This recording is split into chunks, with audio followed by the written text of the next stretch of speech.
पांच महाभूत होते हैं, वायु, अग्नि, जल, पृथ्वी, आकाश। ये पांच महाभूत हैं। इन पांच महाभूत और 11 इंद्रियों का समावेश करके श्री हरि ने मानव शरीर को धारण किया है।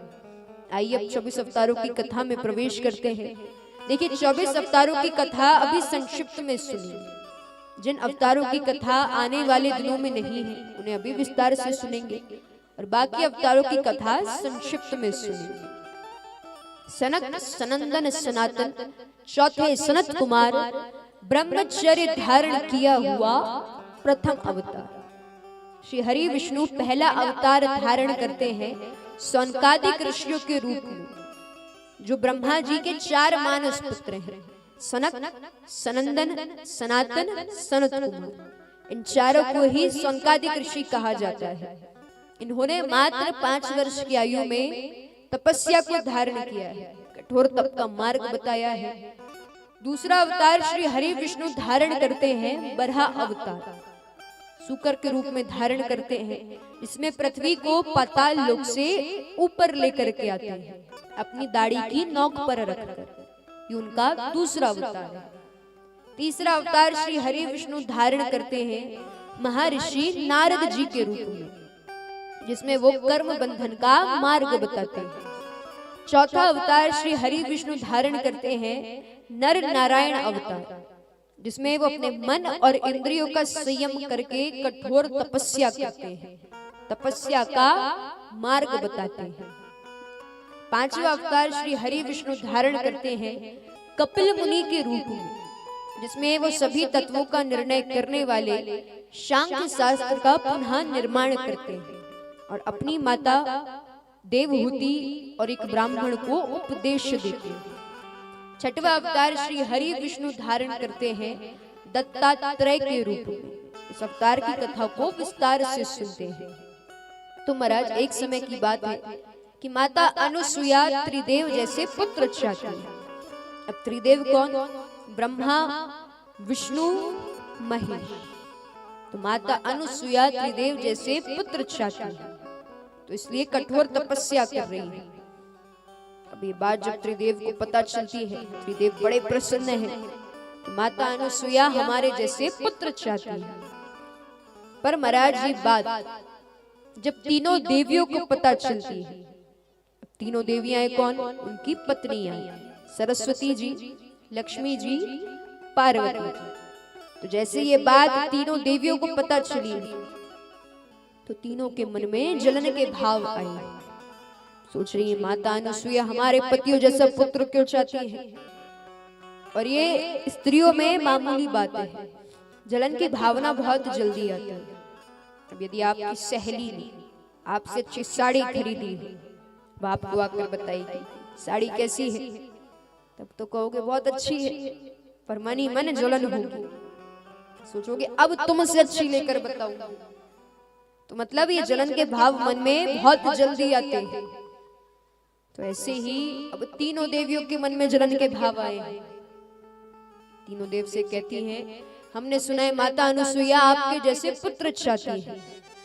त्रिदेव कहते हैं अच्छी बात है। तो इसमें तीनों देवियां कहती हैं नहीं, आप तीनों जाइए पृथ्वी लोक पर और जाकर के माता अनुसुईया के सतीत्व की तप की परीक्षा लीजिए। त्रिदेव कहते हैं परीक्षा लेकर करना क्या है, तपस्या कर रहे हैं, करने दीजिए। तीनों देवियां कहती हैं जितना कहा है उतना कीजिए।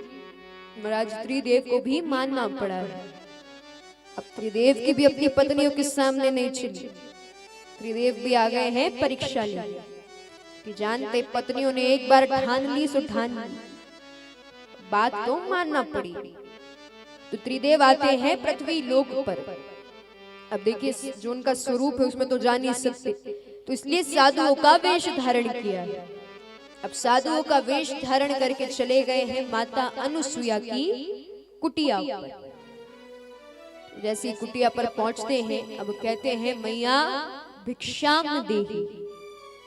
माता अनुसुईया सुनती हैं, अंदर से आवाज आती है रुकिए भिक्षा लेकर आती हूँ। दौड़ी दौड़ी आई है। त्रिदेव कहते हैं आप रुकिए, पहले आप हमारी बात सुनिए। माता अनुसुईया कहती है बताइए क्या बात है। त्रिदेव कहते हैं यदि आपको हमें भिक्षा देना है तो हमारी एक शर्त है, वो शर्त मानना पड़ेगी। माता अनुसुईया सोच रही ऐसी कैसी भिक्षा है, उसमें शर्त रखी है। सोच रही है हो सकता है बहुत दिन से अच्छा भोजन नहीं मिला है इसलिए कह रहे हो। तो सोचते सोचते कहती है बताइए क्या शर्त है। कहते हैं आहा ऐसे शर्त नहीं बताएंगे, आपको पहले हमें वचन देना पड़ेगा। माता अनुसुईया और सोच रही है पता नहीं ऐसी कैसे भिक्षा है कि इनको वचन लेना पड़ रहा है। पर मन में बात ये भी है कि कोई भी याचक मेरे द्वार से खाली हाथ ना जाए। तो माता अनुसुईया अब सोचते सोचते कह रही है ठीक है, दिया आपको वचन, बताइए क्या शर्त है। तब महाराज त्रिदेव कहते सोच लीजिए। माता अनुसुईया कहती आप बताइए तो सही, क्योंकि देखिए त्रिदेव को माता अनुसुईया के सतीत्व की तप की परीक्षा लेना है। तो त्रिदेव कहते हैं कि यदि आपको हमें भिक्षा देना है तो नग्न अवस्था में देना पड़ेगा, बिना किसी आवरण के। जैसे सुना माता अनुसुईया आश्चर्यचकित सोचती है कैसे किसी अनजान पुरुष के सामने ऐसे जा सकती है। पर वचन दे दिया है, पहले के समय की रीत थी प्राण जाए पर वचन ना जाए। अब वचन दिया है तो वचन तो निभाना पड़ेगा।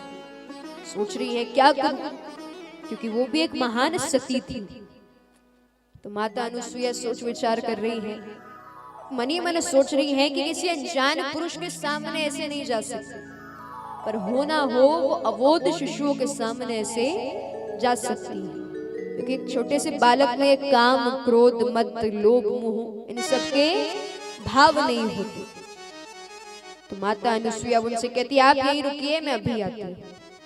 अब दौड़ी दौड़ी गई है, अंदर से जल का कलश लाती है। अब जल को अभिमंत्रित करती है। जैसे अभिमंत्रित किया तो छिड़कती है त्रिदेव पर।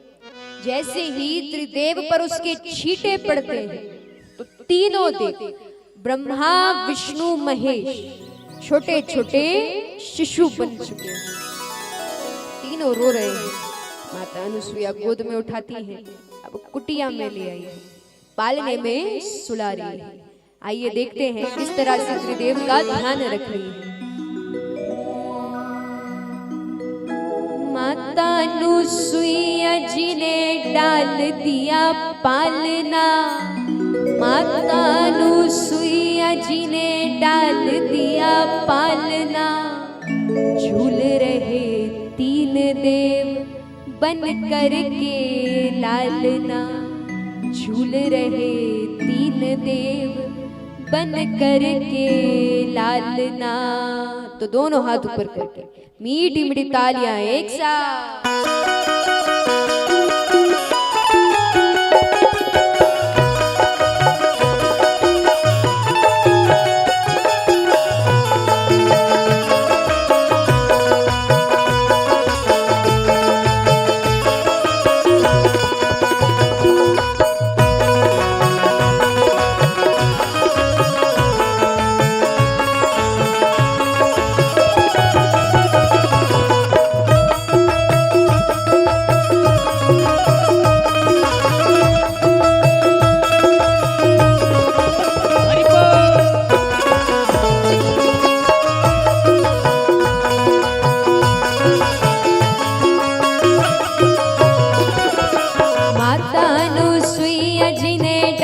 दिया पालना,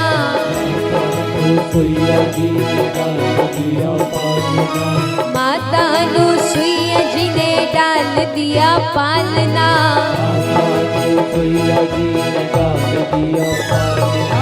झूल रहे तीनों देव बन कर के लालना, झूल रहे तीनों देव बन कर के लालना, झूल रहे तीनों देव बन कर के लालना, झूल रहे तीनों देव बन कर के लालना।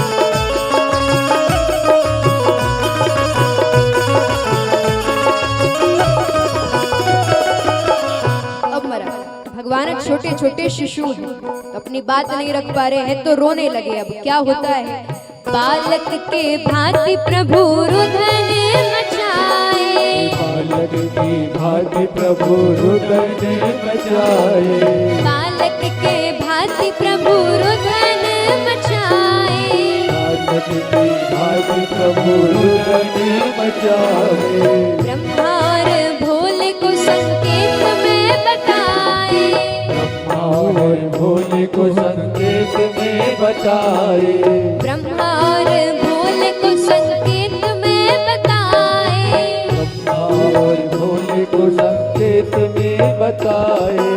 लेने आए भेद यहाँ खली नहीं डालना, लेने आए भेद यहाँ गली नहीं डालना, लेने आए भेद यहाँ खली नहीं डालना, लेने आए भेद यहाँ गली नहीं डालना। झूल रहे तीनों देव बन करके डालना, ओ झूल रहे तीनों देव बन करके डालना, झूल रहे तीनों देव बन करके डालना, झूल रहे तीनों देव बन करके डालना।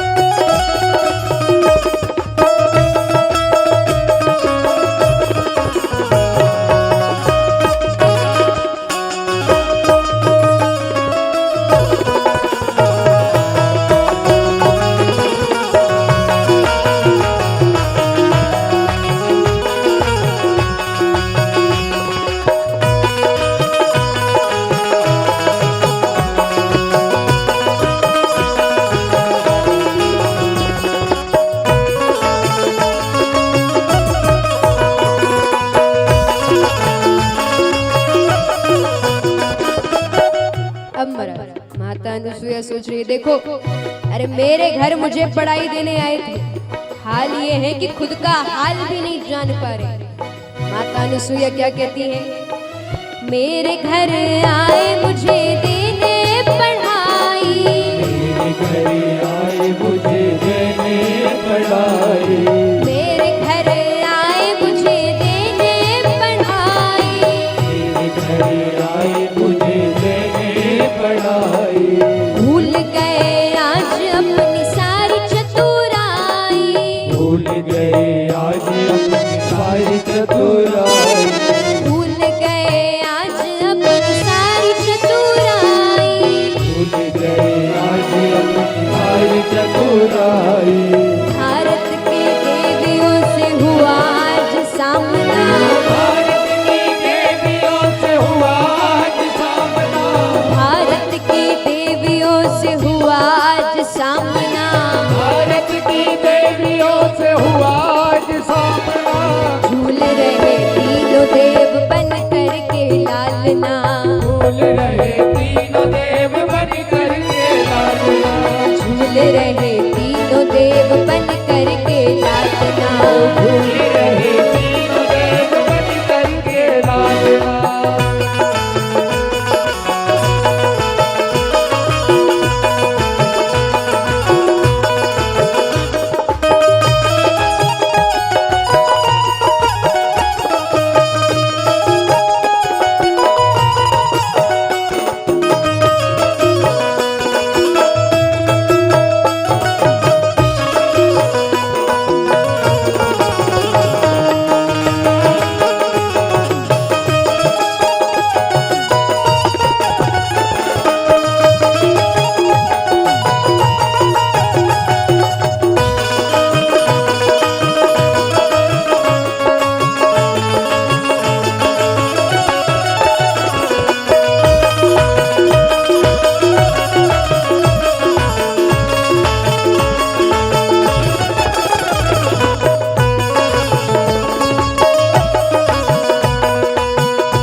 सोच रही है वो सब बातें तो ठीक है, पर मैं कितनी सौभाग्यशाली हूँ कि जो पूरी सृष्टि को चलाते हैं। आज वो मेरे घर में पालने में झूल रहे हैं। क्या सोच रही है?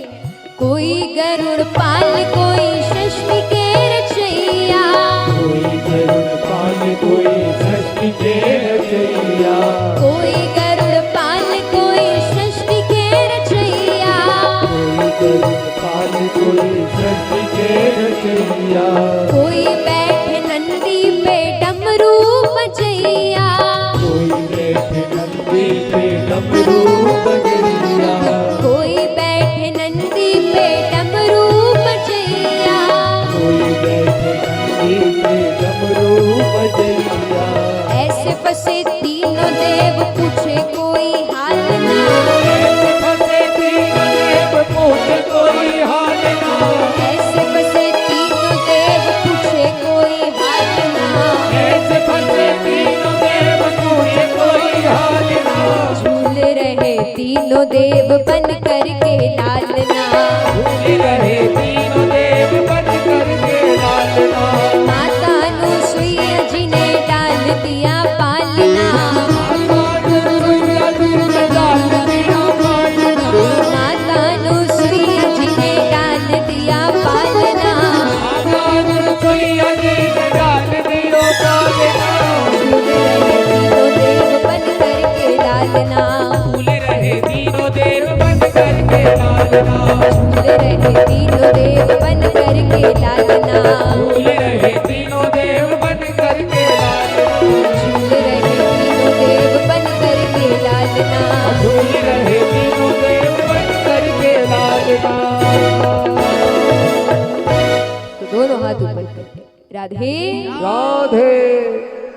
तुम अब इस तरह से तीनों देव माता अनुसुईया की कुटिया में, पर तीनों देवियां बड़ी परेशान, सोच रही हैं पता नहीं हो क्या गया है, इतने दिन हो गए हैं पर त्रिदेव वापस आने का नाम नहीं ले रहे हैं।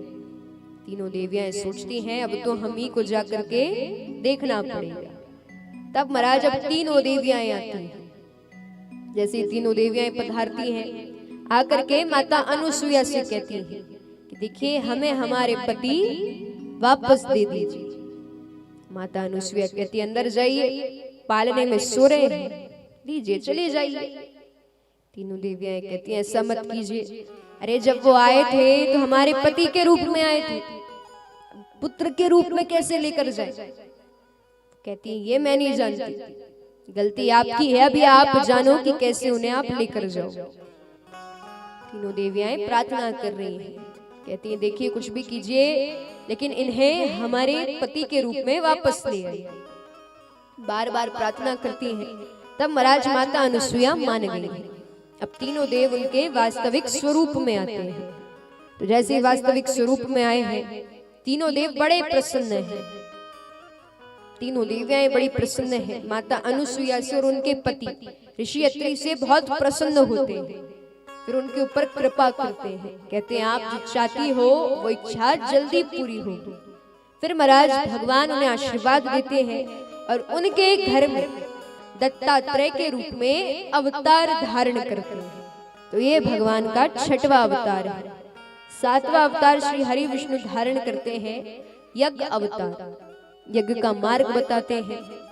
आठवां अवतार श्री हरि विष्णु धारण करते हैं ऋषभ देव जी के रूप में, जिसमें कि वो परमहंसों का जो मार्ग बताते हैं वो साधु और संतों के लिए वंदनीय माना गया है। नौवां अवतार श्री हरि विष्णु ऋषियों की प्रार्थना करने पर पृथु के रूप में धारण करते हैं, पृथ्वी पर राजपाट संभालते हैं। 10वां अवतार श्री हरि विष्णु ऋषियों की रक्षा करने के लिए जब उनकी नौका डूब रही थी तब श्री हरि विष्णु मत्स्य अवतार धारण करते हैं और ऋषियों की रक्षा करते हैं। 11वां अवतार भगवान धारण करते हैं समुद्र मंथन के अवसर पर, जब देवता और दैत्य दोनों विफल हो रहे थे, मंदराचल पर्वत का भार पृथ्वी सहन नहीं कर पा रही थी, तब श्री हरि विष्णु एक अत्यंत विशाल कछुए का स्वरूप धारण करते हैं, कच्छप अवतार धारण करते हैं और मंदराचल पर्वत को अपनी पीठ पर धारण करते हैं। भगवान का 11वां अवतार है। 12वां अवतार श्री हरि विष्णु धारण करते हैं औषधि के देवता धन्वंतरी जी के रूप में, जिसमें कि वो अपने एक हाथ में अमृत और दूसरे हाथ में कंगन लेकर के प्रकट होते हैं। 13वां अवतार श्री हरि विष्णु धारण करते हैं मोहिनी अवतार। और आज इस अवतार में बहुत सुंदर दिख रहे हैं, टेढ़ी मेढ़ी चाल चल रहे हैं, दैत्यों को अपनी तरफ आकर्षित कर रहे हैं और देवताओं को अमृत पान करा रहे हैं। ये भगवान का 13वां अवतार है। 14वां अवतार श्री हरि विष्णु धारण करते हैं नरसिंह अवतार, जिसमें वो प्रहलाद जी की रक्षा करते हैं। इस अवतार की कथा को भी आने वाले दिनों में विस्तार से सुनेंगे। 15वां अवतार श्री हरि विष्णु धारण करते हैं कश्यप मुनि की पत्नी अदिति के गर्भ से बामन के रूप में, बटुक स्वरूप में आते हैं और दैत्यराज बलि से 3 पग भूमि दान में मांगते हैं। इसमें पूरे ब्रह्मांड को नाप देते हैं। 16वां अवतार श्री हरि विष्णु धारण करते हैं परशुराम जी के रूप में, जिसमें कि वो ब्राह्मणों की रक्षा करते हैं। 17वां अवतार श्री हरि विष्णु धारण करते हैं महामुनि पाराशर जी के पुत्र वेद व्यास जी के रूप में, जिसमें कि वो कई सारे पुराण और वेदों की रचना करते हैं। श्रीमद् भागवत महापुराण की रचना करते हैं।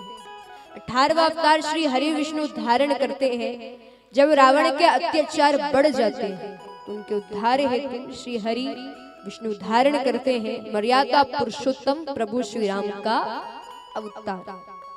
19वां और 20वां अवतार भगवान धारण करते हैं श्री कृष्ण और बलदाऊ के रूप में, इसमें पृथ्वी का भार उतारते हैं। 21वां अवतार श्री हरि विष्णु धारण करते हैं हंस अवतार। महाराज इस अवतार में पहली बार भगवान ने ब्रह्मा जी को श्रीमद् भागवत महापुराण सुनाई थी। ये हंस अवतार है। 22वां अवतार श्री हरि विष्णु धारण करते हैं हयग्रीव अवतार। इसकी कथा आती है कि हयग्रीव नाम का एक दैत्य था, जिसका सर घोड़े का और शरीर मनुष्य का है। तो ब्रह्मा जी को प्रसन्न करने के लिए कठोर तप करते हैं। ब्रह्मा जी प्रसन्न होते हैं, कहते हैं मांगे क्या मांगते हैं।